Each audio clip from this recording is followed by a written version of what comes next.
Sebelum lanjut ke cerita, jangan lupa subscribe Langit Cerita Channel, aktifkan loncengnya dan like videonya. Karena di sini setiap cerita punya rahasia yang belum pernah kamu dengar sebelumnya.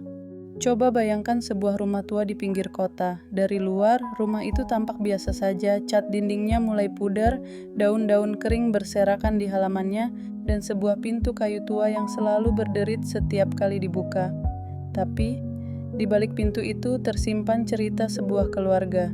Cerita tentang cinta, luka, dan rahasia yang selama ini terkubur dalam diam. Namaku Nina, usia 16 tahun. Aku tinggal di rumah ini bersama ayahku, Pak Arman, ibuku Bu Sari, dan adikku yang baru berumur 8 tahun, Raffi. Dari luar, keluarga kami mungkin terlihat normal. Ayah bekerja di bengkel kecil miliknya, ibu mengurus rumah, aku sekolah SMA, dan Raffi masih kelas 2 SD. Tapi sejak kecil aku tahu rumah ini tidak biasa. Ada sesuatu yang selalu membuatku merasa diawasi. Rumah kami ini peninggalan kakek, kata ayah. Rumah tua berarsitektur Belanda dengan loteng yang jarang sekali dibuka.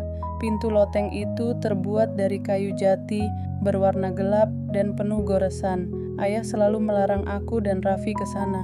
Itu tempat barang lama, nggak ada apa-apa yang menarik di sana, katanya. Tapi justru larangan itu membuatku semakin penasaran. Hari itu, suasana rumah terasa aneh. Sejak pagi, ibu tampak murung. Ia duduk di meja makan sambil menatap kosong secangkir teh yang sudah dingin. "Bu, kenapa?" tanyaku. "Ah, nggak apa-apa nak," jawabnya sambil tersenyum tipis. Tapi aku tahu, itu senyum yang dibuat-buat.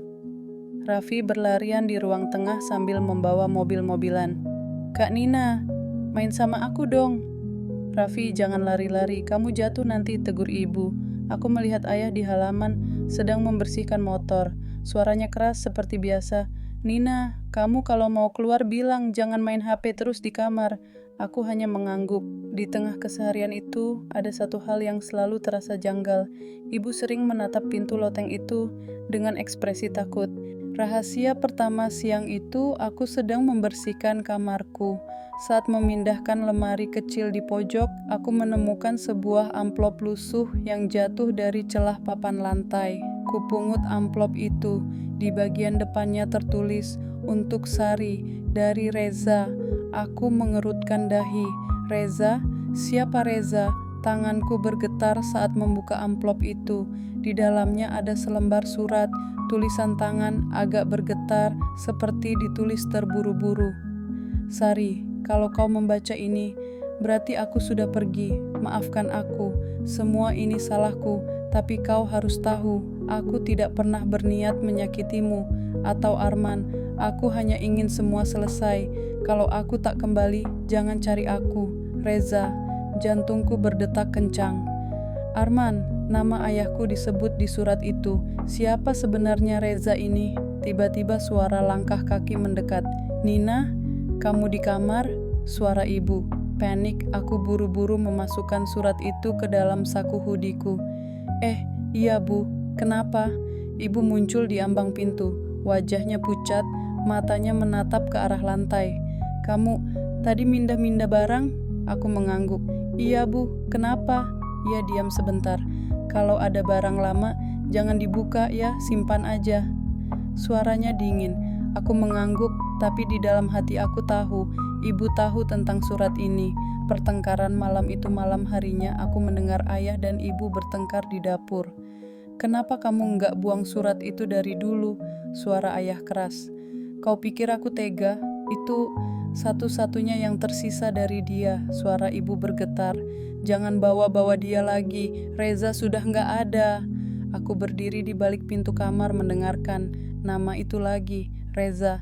Tiba-tiba suara barang jatuh. Aku berlari ke dapur, ibu menangis, sementara ayah memukul meja. Kalau anak-anak tahu, mereka nggak akan bisa tenang di rumah ini. Ayah menoleh ke arahku. "Nina, kamu ngapain nguping? Masuk kamar." Aku lari ke kamar, tapi malam itu aku tidak bisa tidur. Bisikan di malam hari sekitar pukul 2 dini hari, aku terbangun.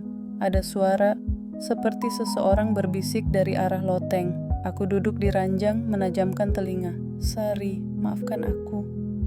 Suaranya pelan, seperti lelaki dewasa. Aku menelan ludah. Perlahan aku membuka pintu kamar. Raffi tidur pulas di sebelah kamarnya. Lorong rumah gelap. Dengan langkah hati-hati aku mendekati pintu loteng. Pintu itu sedikit terbuka, padahal ayah selalu menguncinya. Aku mendekat.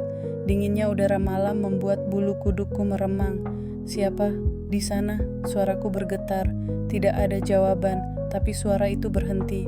Aku berlari kembali ke kamar, menutup pintu rapat-rapat. Pengakuan ibu keesokan harinya, aku memberanikan diri bertanya pada ibu. Bu, siapa Reza? Wajahnya langsung pucat. Kamu dengar dari mana nama itu? Aku terdiam. Aku cuma nemu surat. Ibu duduk memegang tanganku. Nak, Reza itu kakak kandung ayahmu. Aku terkejut. Kakak kandung? Jadi paman aku? Ibu mengangguk. Matanya berkaca-kaca. Dulu, dia tinggal di rumah ini. Tapi ada masalah besar. Utang, bisnis, dan pertengkaran dengan keluarga. Dia pergi, dan sejak itu hilang, nggak ada yang tahu kemana. Jadi, kenapa ada surat itu? Ibu menggeleng. Dia kirim surat terakhir sebelum menghilang, tapi Reza nggak pernah pulang. Sampai sekarang, ibu menggenggam tanganku erat. Tolong Nina, jangan ceritakan ini ke ayahmu. Dia nggak suka kalau masa lalu dibuka-buka. Tapi aku tahu, ini belum semua. Misteri yang terungkap aku dan Raffi memutuskan menyelidiki sendiri. Kami menemui Bu Siti, tetangga tua yang sudah lama tinggal di sebelah rumah. Reza? Oh, anak itu. Bu Siti menghela napas. Dia orang baik, tapi banyak musuh. Waktu itu, malam terakhir sebelum dia menghilang, aku lihat dia masuk ke rumahmu, tapi gak pernah keluar. Aku dan Raffi saling menatap. Jadi, dia gak pernah keluar dari rumah ini. Bu Siti mengangguk pelan. Malam itu, hujan deras mengguyur, listrik padam, rumah jadi gelap, ayah belum pulang dari bengkel. Ibu mengajakku dan Raffi tidur di ruang tengah. Tiba-tiba, suara pintu loteng berderit. Kami bertiga menoleh bersamaan. Pintu loteng itu terbuka. Perlahan, ibu berdiri gemetar. Tidak mungkin. Apa yang gak mungkin, Bu? Tanyaku. Ibu tidak menjawab. Ia memeluk Raffi erat. Aku mengambil senter. Aku mau lihat ke atas. Nina, jangan, teriak ibu. Tapi aku sudah naik tangga loteng. Di loteng, bau apek menusuk hidung. Debu menutupi segala barang. Di pojok ada sebuah kotak kayu besar. Aku mendekat. Di atas kotak itu ada foto keluarga lama. Ayah, ibu, dan seorang lelaki yang mirip ayah tapi lebih muda, Reza. Dengan tangan bergetar, aku membuka kotak itu. Isinya pakaian pria, surat-surat, dan sebuah buku harian. Di halaman terakhir tulisan tangan Reza.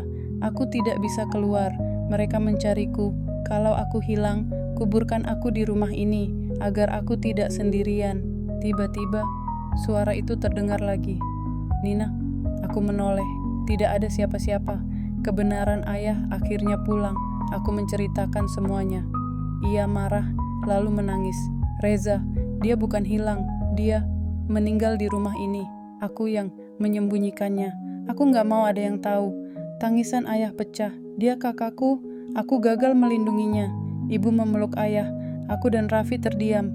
Malam itu kami berdoa bersama, mendoakan Reza, memohon agar arwahnya tenang. Rumah itu yang dulu terasa berat, kini lebih hangat. Rahasia yang lama terkubur akhirnya terungkap. Aku menatap pintu loteng yang kini tertutup. Kadang rahasia bukan untuk disembunyikan, tapi untuk dipelajari agar kita tidak mengulang luka yang sama. Kalau kamu suka dengan cerita ini, klik tombol like, share ke temanmu, dan tulis di kolom komentar. Menurutmu, apa rahasia terbesar yang bisa disimpan sebuah keluarga? Jangan lupa subscribe biar nggak ketinggalan cerita selanjutnya.